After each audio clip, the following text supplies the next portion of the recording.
बच्चों कोण पढ़ाया गया, त्रिभुज पढ़ाया गया, आज चतुर्भुज पढ़ाया जाएगा बच्चों। चलिए देखते हैं चतुर्भुज। हाला बच्चों ये कक्षा 7 का कोर्स है नहीं, लेकिन कक्षा 8 में पढ़ाना पड़े इसके लिए मैं पहले ही आपको बता देता हूँ, जिससे ये आप ना कहें कि कोण पढ़ाया गया, त्रिभुज पढ़ाया गया, चतुर्भुज रोक दिया गया। तो बच्चों पढ़ा दे रहा हूँ चतुर्भुज, कक्षा 8 में मिलेगा आपको पढ़ने के लिए। लेकिन तब तक आइए देखते हैं चतुर्भुज की परिभाषा।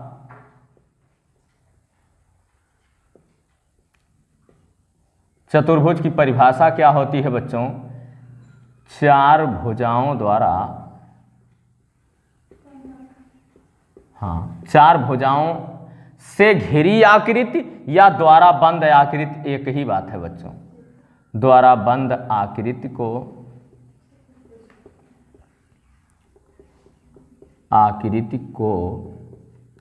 चतुर्भुज कहते हैं।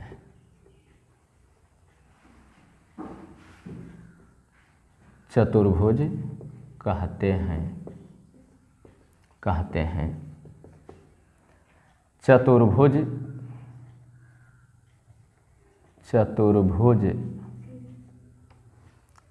के चाहे चतुर्भुज में लिख लीजिए, चार कोण, चार शीर्ष, चार भुजाएं और दो विकर्ण होते हैं,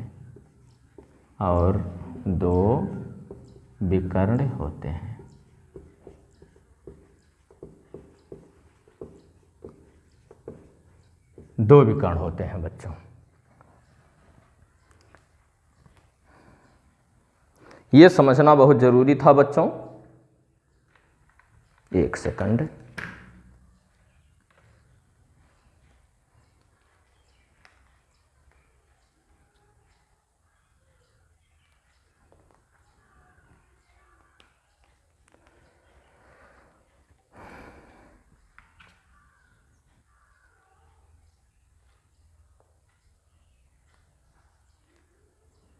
मार्कर का थोड़ा सा ये गड़बड़ है।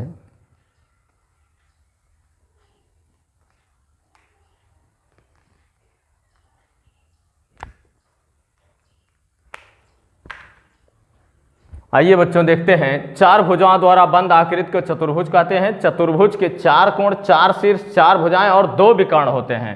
आइए देख लेते हैं बच्चों कि इसमें क्या विकर्ण है, क्या भुजा है, क्या शीर्ष है। चाहे जैसे हो बच्चों, चतुर्भुज चार भुजा है ना, 1 2 3 4, चार भुजा है।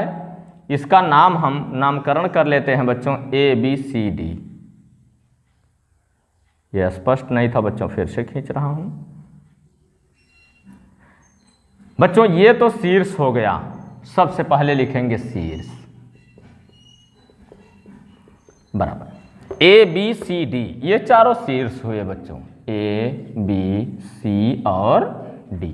इसके बाद बच्चों हम कोण लिखेंगे। कोण कौन से हैं? कोण बराबर इस कोण का नाम अगर हमको लिखना होगा बच्चों तो BAD लिखेंगे। इसका नाम बीच में हमने कल ही बताया था, BAD। B का नाम लिखना हो ABC बच्चों, कोण ABC कामा। इस कोण का नाम हमको लिखना है बच्चों BCD, कोण BCD। इस कोण का नाम हमको लिखना है बच्चों कोण ADC। ये हो गया बच्चों आपका चारों कोण। अब चार भुजाएं लिखना है बच्चों, भुजाएं बराबर भुजाएं हैं इसकी बच्चों AB। इस भुजा का नाम हमको लिखना है AB, फिर इस भुजा का नाम BC और बच्चों इस भुजा का नाम CD और बच्चों इस भुजा का नाम AD। ठीक है बच्चों, ये चारों भुजाएं, चार कोण और चार शीर्ष हो गए। अब हमको बच्चों लिखना है विकर्ण।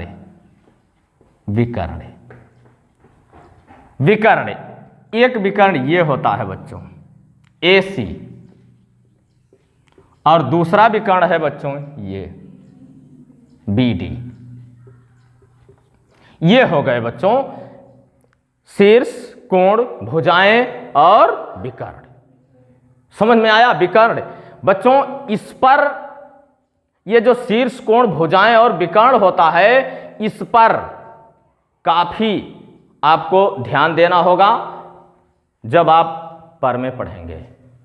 ठीक है बच्चों, ये बहुत जरूरी होता है बच्चों। चलिए अब देखते हैं वर्ग। अभी देख लीजिए, इस पर जब परिभाषा हम चतुर्भुज, बेटा वीडियो बैक करके स्क्रीनशॉट ले लीजिएगा जब स्पष्ट होगा। मैंने मिटा दिया कहने के पहले ही।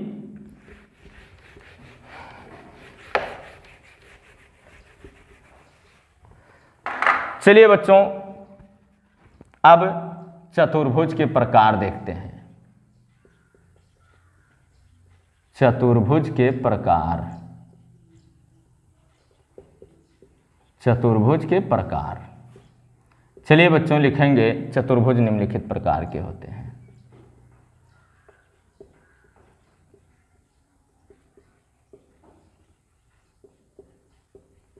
निम्नलिखित प्रकार के होते हैं।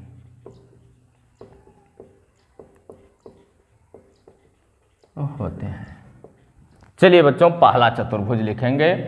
सबसे पहले हम पहला इंपॉर्टेंट चतुर्भुज जिसका बार बार जिक्र आया करता है, वर्ग। ये पहला चतुर्भुज हम लिख रहे हैं बच्चों, वर्ग। वर्ग लिखेंगे वह चतुर्भुज, वह चतुर्भुज जिसकी चारों भुजाएं, चारों भुजाएं समान हों, चारों भुजाएं तथा चारों कोण समान हो। दोनों लिख लेते हैं बच्चों एक साथ, तथा चारों कोण, चलिए नहीं जम रहा है, चारों भुजाएं समान तथा प्रत्येक कोण, तथा प्रत्येक कोण 90 अंश हो। बच्चों अब अभी वर्ग की परिभाषा पूरी नहीं हुई है। वह चतुर्भुज जिसकी चारों भुजाएं समान माने बराबर तथा प्रत्येक कोण 90 अंश हो, वर्ग कहलाता है। लिख तो दे रहा हूं, वर्ग कहलाता है,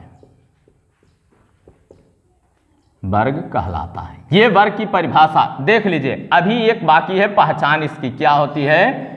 वर्ग के विकर्ण, वर्ग के विकर्ण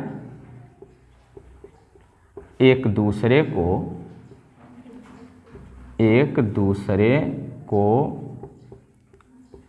90 अंश पर समद्विभाजित करते हैं,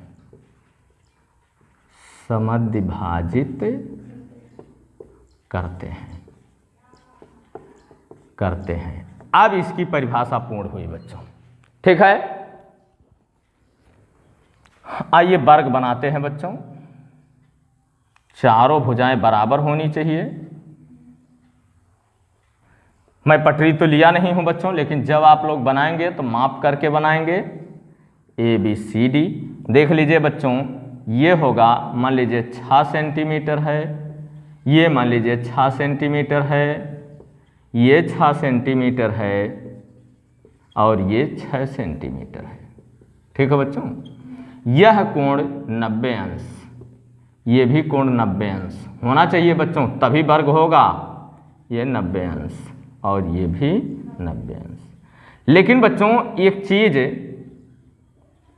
जब हम इसके विकर्णों को मिलाते हैं ऐसा ऐसा, ठीक है बच्चों, तो ये भी 90 अंश होता है, ये भी 90 अंश होता है। ठीक है, 90 अंश 90 अंश 90 अंश 90 अंश। ठीक है बच्चों, मान लीजिए ये वो बिंदु पर अगर काटा है, ओ बिंदु पर, ओ है, ओ जो ये कटान बिंदु है बच्चों वो ओ है, तब ये वो ओ ए, ओ सी, ओ बी और ओ डी ये चारों बराबर होते हैं। अन्य किसी चतुर्भुज में ये बराबर नहीं होंगे बच्चों। बात समझ में आ रहा है? अब इसमें देख लीजिए बच्चों, ए बी बराबर सी डी बराबर ए बी बराबर बी सी बराबर सी डी बराबर ए डी। ठीक है बच्चों, इसमें हम लिख सकते हैं कि ए बी, देख लीजिए, ए बी बराबर सी डी बराबर बी सी और बराबर ए डी। ठीक है बच्चों, ये चारों भुजाएं बराबर हुई। अब इसको हम कोण, मैं एक एक अक्षर से लिख दे रहा हूं बच्चों, लेकिन कोण मैंने लिखना आपको अभी बताया है। आप उस तरह से कोण लिखेंगे कोण ए बराबर कोण बी बराबर कोण सी बराबर कोण डी बराबर 90 अंश। यानी ए भी 90 अंश, बी भी 90 अंश, सी भी 90 अंश और डी भी 90 अंश होता है बच्चों। बात समझ में आ रहा है? इसके बाद बच्चों हम लिखेंगे कोण ए ओ डी। इसमें विकर्ण में देख लीजिए बच्चों, कोण ए ओ डी, इसका नाम हमको अगर लिखना, इसका, ठीक है, तो लिखेंगे बच्चों कोण ए ओ डी बराबर कोण, इसका नाम अगर हमको लिखना है तो बी ओ सी, कोण बी ओ सी बराबर कोण ए ओ बी, ए ओ बी। देख लीजिए बच्चों, हमने अभी उस दिन बताया था कि ज्योमेट्री जगरफी बड़ी बेवफा है, रात भर रटो सवेरे सफा है। बच्चों जब तक आप रेखा गणित पर उंगली नहीं चलाएंगे तब तक रेखा गणित आपके पल्ले नहीं पड़ने वाली है, आपके दिमाग में आने वाला नहीं है, नहीं है, नहीं है। जब तक आपकी उंगली चलती नहीं है बच्चों, ए ओ, जब हम जो भी कोण लिखेंगे ए ओ डी कौन सा कोण है, कोई पूछ लिया ए ओ डी इसमें कौन सा कोण है, आप कहेंगे ए ओ डी यानी ये कोण है। कोई कहा बी ओ सी कौन सा कोण है, बी ओ सी यानी ये कोण है। जो मध्य में देखिए रेखा ही आपको बताता कौन सा कोण, माने कोण मैंने बताया। कोई कहा ए ओ बी कौन सा कोण है, ए ओ बी यानी ये वाला कोण है। अभी बच रहा सी ओ डी बराबर बराबर कोण सी ओ डी बराबर 90 अंश। यानी अब बच्चों इसमें देख लीजिए ये वर्ग है, वर्ग की विशेषताएं मैं बता रहा हूं, चारों कोण 90 अंश, चारों भुजाएं समान और विकर्ण जो एक दूसरे को प्रतिच्छेदित करते हैं वो 90-90 अंश पर प्रतिच्छेदित करते, ये भी 90 अंश होता है बच्चों। ये और किसी चतुर्भुज में नहीं मिलेगा।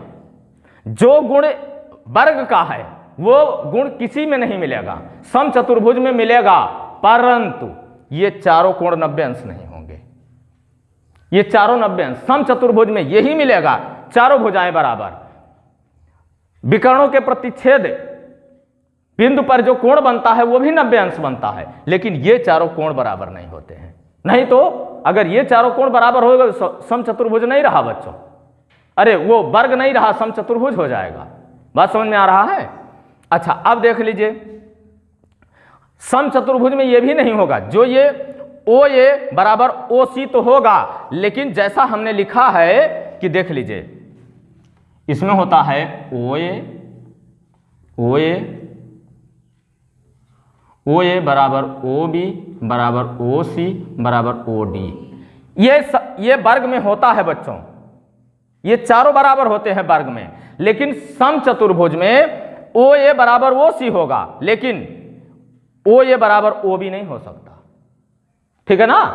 उसमें ओ बी बराबर ओ सी हो, ओ बी बराबर ओ डी होगा, ओ बी बराबर ओ डी होगा, लेकिन ये चारों नहीं बराबर। और वर्ग में बच्चों ये चारों बराबर होते हैं। ठीक है, परिभाषा देख लीजिए, समझ में आया ना?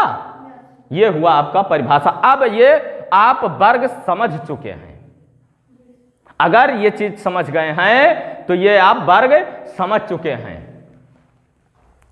वीडियो हाँ बच्चों, चतुर्भुज जब मैं पढ़ा रहा था तो चतुर्भुज में एक चीज गलती हो गई, एक चीज छूट गया है बच्चों, वो भी आप जब नोट करेंगे इसको तो उसमें लिख लेंगे चतुर्भुज के चारों अंतःकोणों का योग 360 अंश होता है। ये मुझसे भूल हो गई है, चतुर्भुज के चारों अंतःकोणों का योग 360 अंश होता है, ये चतुर्भुज वाले में। इसके बाद बच्चों आयत कल बंद कर लो।